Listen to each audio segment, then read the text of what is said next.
Hey, my name's James Nicholson and welcome to my YouTube channel. In this video, I want to talk about rents. They're skyrocketing at the moment and it doesn't look like it's going to slow down at any point in the near future. In fact, I would suggest that rents are going to rocket even more in the next 12 months. So I'm going to talk about where rents are going up, where is the most expensive, hint, obviously you know that's London, but where's the cheapest, how much are rents going up on a percentage basis in all the regions of the United Kingdom, and why are rents going to rise even more next year. I'm going to talk about that as well. So if you haven't done already, do subscribe to the channel over there and hit that bell notification. We've got new content every day. In fact, at the moment, we've got a couple of videos going out a day because there is so much going on in the market at the moment. We're just trying to catch up. And while you're here, smash like, tick a like, do something to that like button. That really helps with the YouTube algorithm and helps the channel grow. So I appreciate everybody that does that. So, rents. Now, I want to give you a perspective on this from the landlord and from the tenant's side of things. So you could either be a tenant watching this, or you could be a landlord, or maybe you're a homeowner and you just want to know what's going on in the market. Well, rents are going through the roof. And the reason for that is there's quite a few, actually. Landlords are leaving the market in droves. Now, when I say that, in the comments, there's always tenants saying, great, get rid of the landlords. They're disgusting people, they're rogues, and all these kind of things. Well, I'd say be careful what you wish for, because if landlords leave, what's happening, the replacement is the pension companies are coming in, big corporations, and they're building to rent. So they're building huge estates, huge tower blocks to rent. There's one of these in Croydon at the moment, hundreds of flats in one block that are all mouldy because they've been built so badly. That's not good for tenants, is it?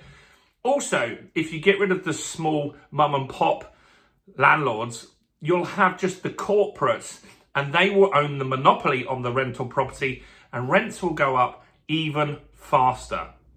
So landlords are leaving the market because, one, they're scared of Section 21, which is the no-fault eviction. Now, no-fault evictions is not good for tenants. I totally agree with that.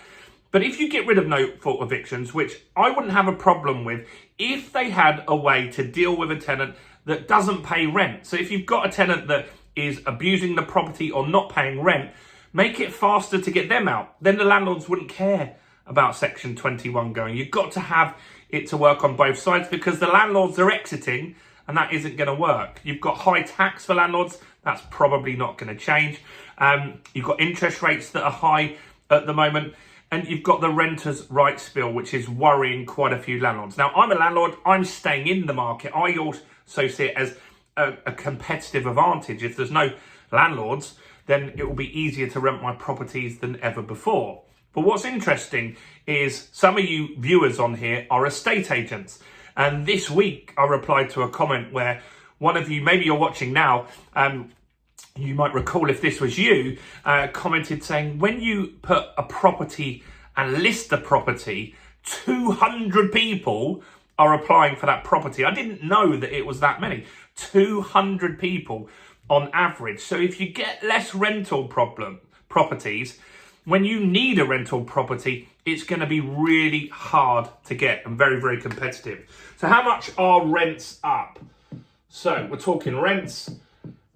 Rents are up 8.4% on average in the last 12 months. That's 4 times inflation. That is really hard for people. And I think it is going to get worse with all the anti-landlord stuff.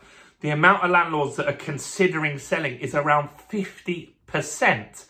And if they are building and the pension companies build, great. But they won't have enough properties for rent quickly enough.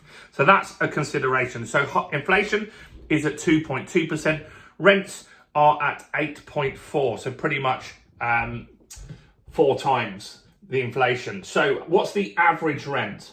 So the average rent over the whole of the United Kingdom at the moment is 1,286. Massively slanted by the London figures, obviously. It's massively more expensive. So I'm going to break that down even more for you. So in England, rents are significantly higher.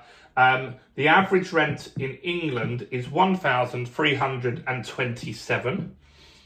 In Wales, much cheaper, £752 on average, which is good. So it's not too unaffordable there. In Scotland, rents are £969 on average. Now, that's interesting because Scotland does have rent caps, which keep the rent down. However, I have a customer in my marketing agency that's in Scotland that has been trying to find a property for 4 months. 4 months.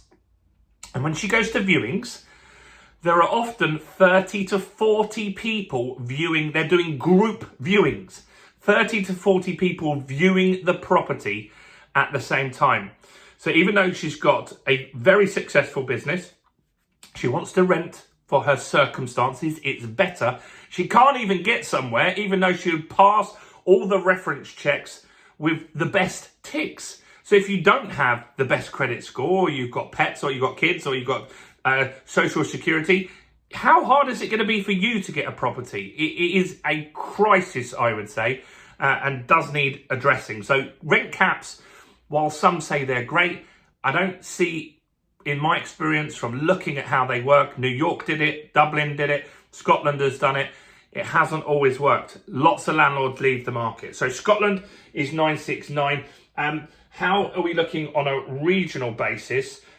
Two places that stand out that have had huge increases this year is Northern Ireland. Rents are up 9.9% in a year, nearly double digits there. And London is up 9.6%. Lots of people wanting to move back into London. In the pandemic, they moved out. Now they're moving back in.